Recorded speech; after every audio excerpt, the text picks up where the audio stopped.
Every single night, we all visit this world where logic just completely falls apart and the impossible is, well, just another Tuesday. Yeah, I'm talking about dreams. It's something every human does, but it's also one of science's biggest, most fascinating mysteries. So what is actually going on in our heads when we go to sleep? Or how about this one? You're in the middle of a final exam for a class you have never taken, and your pen is a banana. We've all been there, right? These totally bizarre, super vivid, and sometimes really profound experiences are just a regular part of our lives. It's like a nightly trip to the land of the surreal. And this brings up a huge question. We spend about 6 years of our lives dreaming. That is a long time. Is all that time just random brain static, or is our brain actually doing something important while we're out cold?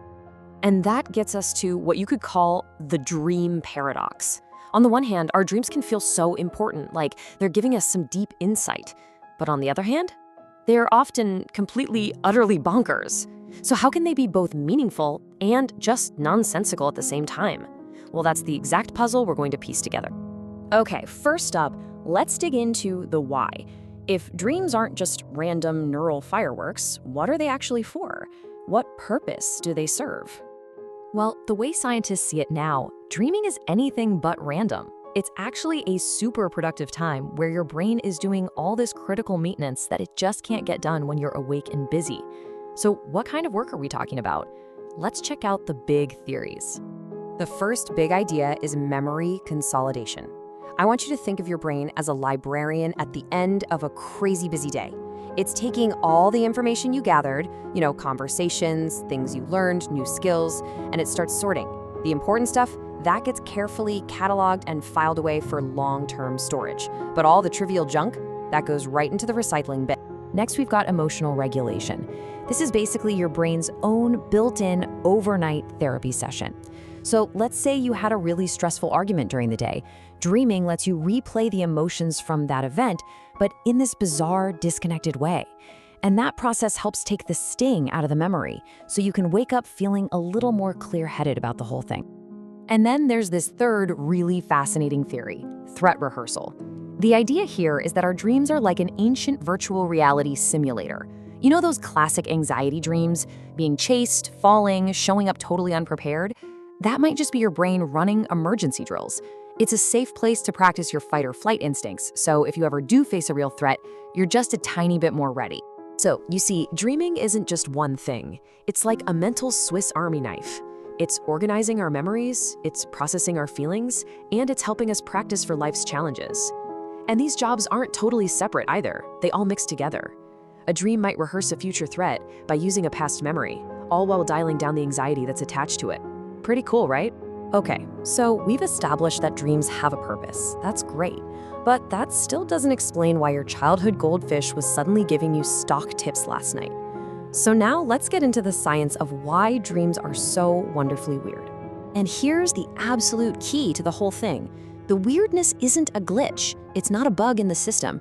It is a fundamental, totally necessary feature of what your brain is doing. It's your brain in dream mode. So let's break down what's happening.